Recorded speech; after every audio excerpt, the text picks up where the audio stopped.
So, I wanted to talk about the new Watchmen show on HBO because it gave me a lot of feels in a lot of different ways.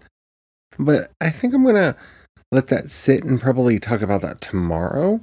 So, if you haven't seen it yet and you have access to it, you got some homework if you want to get involved in the spoiler talk that will be going with that. But today, I actually created a temp cover for the book I'm going to be working on for National Novel Writing Month next month. And I want to talk about why I do that on today's Project Shadow. Can you hear me? I have something to say.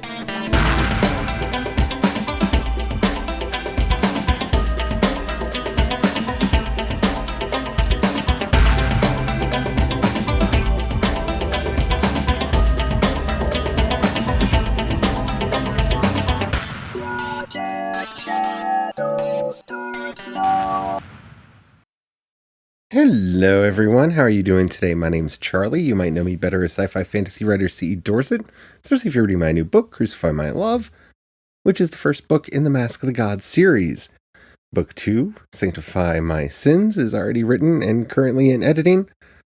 And I'm happy to announce that unless things change, come November, I will begin writing Glorify My Name, the third book in that series. But before we get into all that, if you haven't already, please do take a moment to rate this podcast in whatever app you're listening to me on. It really does help out a lot. It tells the algorithms to share the podcast with more people. The more people that listen, the bigger the community. The bigger the community, the better the chance we have of actually communicating with each other in the real world. And after all, that's why I do this in the first place. Alrighty. So, yeah, I'm pretty sure I'm going to be working on Glorify My Name, which will be the third and potentially the final book in the Mask of the Gods series, at least for a while. It completes the trilogy of books that I originally came up with when I started working on Crucify. So, and I use the word trilogy lightly.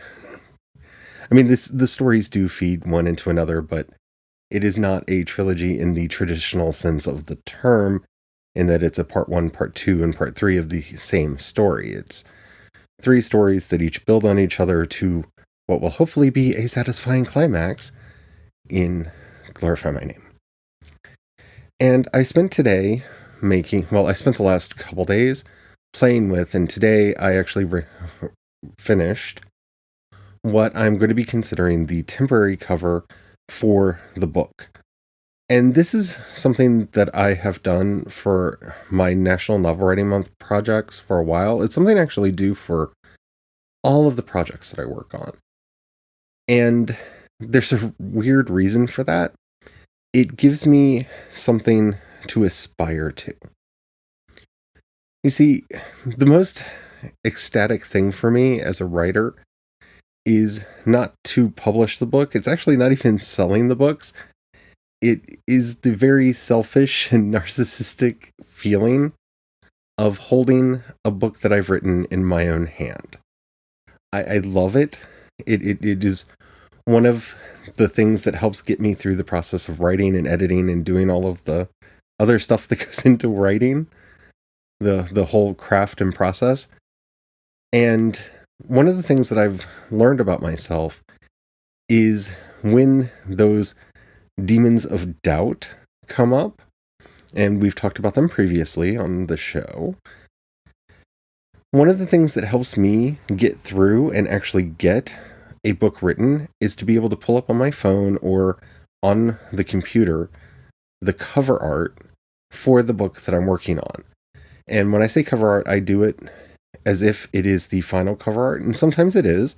The temp cover I came up with for Sanctify, I really like. The people that I've shown it to have had a very positive opinion of it. So it's going to be the final cover.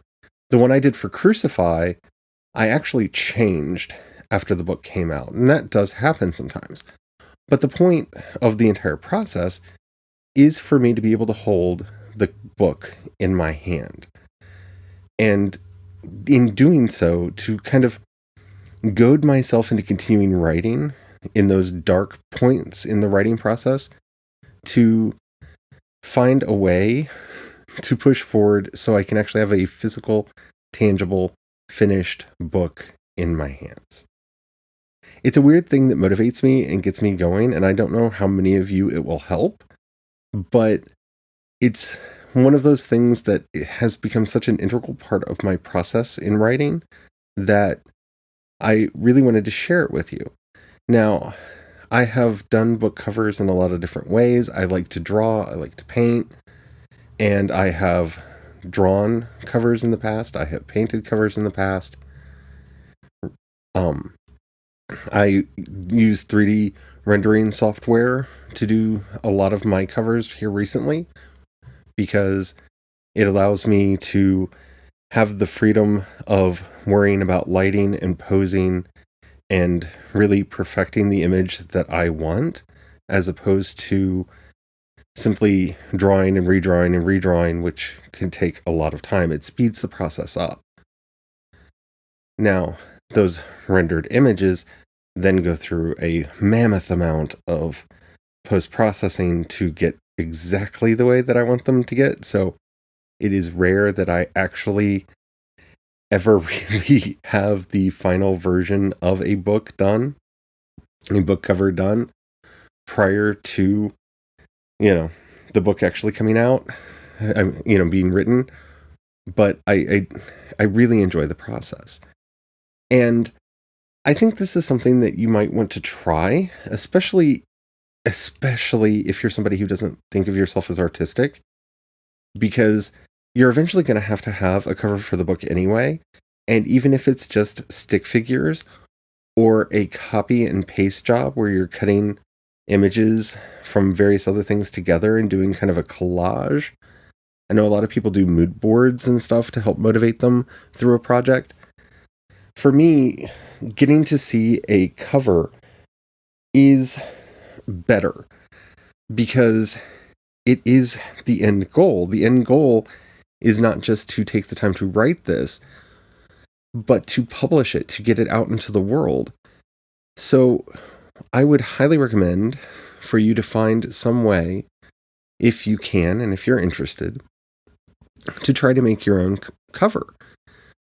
It doesn't have to be the final cover. You can send, but once you have something that you like, especially if it's something that you really like, it's a place to jump off from when you actually try to contract a final cover in the first place. You see, when my very, very first book, Liquid Sky, came out, I asked if I could send in a proposal for what I wanted the cover to be, and they liked it so much that it became the final cover of that horrible piece of crap book that I will soon be selling off my remaining stock of over at projectshadow.com. I'll be signing copies of it and send them out to people who want them. Because, yeah, it's always good to see where people start, I guess. But that just kind of became a trend with one major exception. You see, when I did Fate's Harrow, I had little say. Actually, that's inaccurate. I had absolutely no say over what went onto the cover of those books when they originally came out. And they were terrible. The people at Amazon who I was working with at the time really didn't understand what I was doing. And they made this weird cover that was basically like a strange gradient triangle with my face in the corner, and then changed the color slightly for each part of the book as it came out. And that didn't make me happy. That really didn't make me happy. And so I kind of went back to my roots, and from that point on, because after that experience is when I really delved into self-publishing just exclusively. That's what I wanted to do. I started making my own covers because it was something that I knew that I had the talent. Well, I feel like I'm being so puffed up when I say this, but I have the skill set to do it. I'm not going to say that I necessarily have the talent, though people have said nice things about my book covers, though some they didn't get, and some I've had to change over time because I liked them and audiences didn't. So, it's not an infallible process, but it is a very powerful one, and it's a very empowering thing to be able to pick up a story, to pick up a book, and to have it in your hand while it's still being written. It's hard for me to explain exactly the thrill that gives me, and helps to break that funk that often happens about midway through a writing project, where all of the little voices in your head are telling you that you shouldn't have started this in the first place, and it's the worst thing that you've ever worked on, and all that. But if you can, and if you feel so inspired, I highly recommend that you do it. And we're going to talk about maybe some ways you could do that in a moment.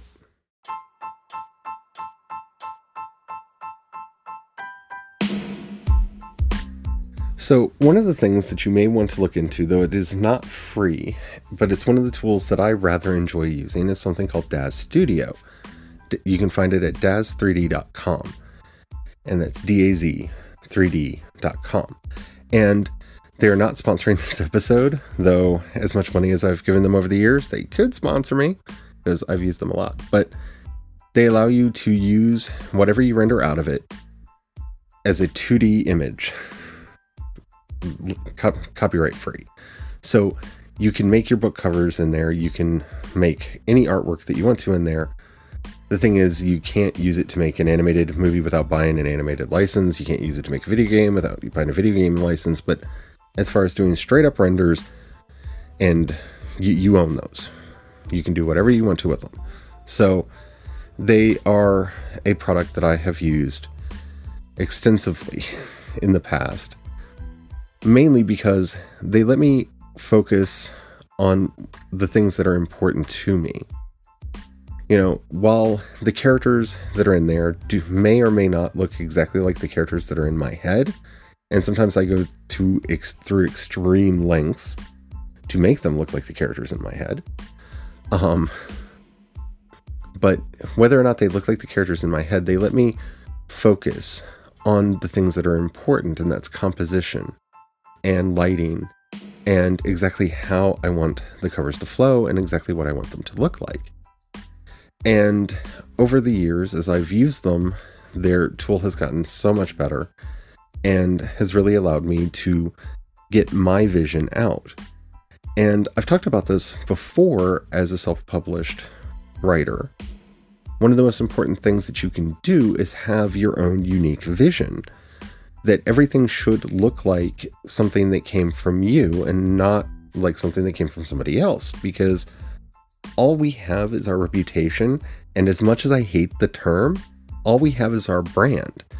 So even if you don't use it to make final versions of the covers that you're doing, they have a free starter kit that comes with free characters, and you can pose and play with it and do all of that for free.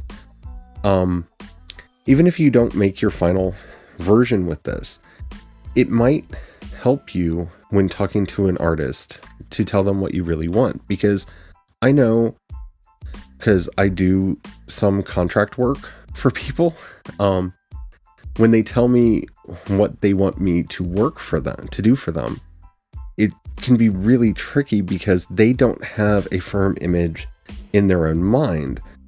And that means I have to take my time to do multiple versions often if I can't get them to settle on a concept fairly quickly in the process. So I highly recommend, for the sanity of the artists you do work with, being able to get some kind of a thumbnail image would really help them. But I think it would help you as well, because one of the things that this has done for me is it's made me conceptualize the books that I'm working on in completely different and unique ways. Because each series that I do has a distinctive look and a distinctive feel as to how I do the artwork for them and what the final artwork actually looks and feels like. And in coming up with all of those, and again, I apologize for saying this word, but it is the correct word, even though I despise it so much. Developing the brand for that series is such a vital thing for you to be able to get people to understand that, one, the books are all connected, and that the stories matter. So, for example, if you look at Crucify My Love, the image that's on the top for the Mask of the Gods logo, that's something that I drew. And it is then placed on the image for the cover. That's something that unites and will unite the covers of all 3 books. That will be there because they are all part of the Mask of the Gods series. Each cover is also done in monochrome, but the color will actually change from book to book. The first book is red, the second book is gold, and the third book, I'm pretty sure, will be blue. And that was an accident in some of the work that I was doing today, but I really like it. So the third book will probably be blue. Now, technically, it might be better for me to keep a consistency, and maybe all 3 books should have been red, or all 3 books should have been gold, or not monochrome to begin with. But to me, by having the color of the cover so boldly match the title of the book, so Crucify My Love is red, Sanctify My Sins is gold, Glorify My Name is this royal blue. And by having those colors kind of match the titles, it is evocative of the book that you're on. It also makes them stand out one from another, and I've kept the same kind of very high contrast imagery on the cover of each book, and hopefully in the end they will look as coherent and consistent as I believe that they do to other people who are not me. But in so doing, that very high contrast that appears on the covers is a good reminder for me for the types of stories that I'm telling here. These are very high drama stories. They're about a person in the deepest sense who has been struggling with depression their entire life. And this is played out through their relationship with the character Sister Death, and how they interact and how they come to know each other and how they learn to work together or oppose one another. I really should say that because, well, if you read the books, you know what I'm talking about. But the relationship between the two forms the real backbone there, and it is this stark contrast between the way Sister Death wants Shinobu to see the world is in black and whites, and he sees the world in vivid color. And so by having the covers be that kind of mashup between the perspective that Sister Death is wanting him to have, so that everything is essentially black and white, but at the same time, this vivid color coming in, it's a kind of a visual representation of the story and the conflict that's going on in the story itself, at least to me. And that makes it so much easier to write and to remember what I'm doing in these stories. When you look at the cover for, say, The Chain, you'll notice that that's a watercolor. And so those stories are much more, impressionistic. They're much more of a lighter touch. They're not as grave, even though sometimes the outcome can be really, dire if not handled well. And you look at Labyrinth of Souls, and it has a fairly cinematic cover that I did for it. And that's because of the way I kind of envisioned that series. Is it's almost like a movie series in my own head. And by capturing that in the artwork in the way that I did and being able to have that in my hand as I'm working on the story itself, it helps me to remember what it is that I'm doing and why I'm doing it, and helps me to get to the end of the book. And like I said, sometimes the temporary covers change, sometimes they don't, but they're always something that helps me through the entire process of creating.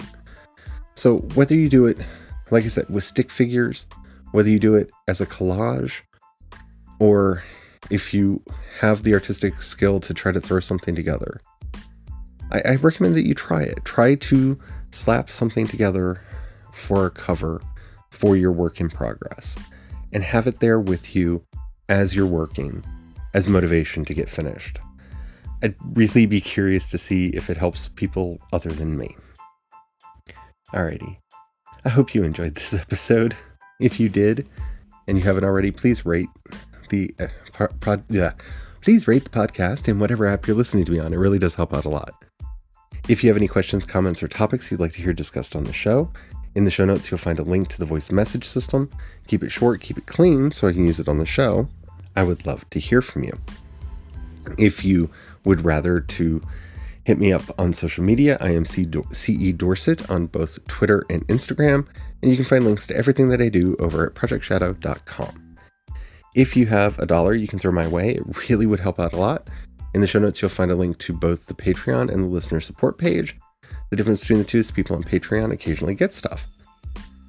Hopefully more stuff going forward, something I've been working on, and I'll be talking about that probably later. Probably in December or January, but probably December. Thank you to everybody who already does that. If you don't have any money right now, or you just don't feel like giving, that's fine. But if you could show your support by either sharing this podcast, the world building I'm doing over at World Anvil, or my books to somebody that you think would like them, that really does help out a lot. Because this is how I support myself. And it's really not easy. But I don't need your pity. I don't need it. Anywho, I hope you had fun. I hope you enjoyed the show. Tomorrow will be a serious episode on Watchmen, so if you haven't checked it out, do that. And don't forget to have the fun. Bye.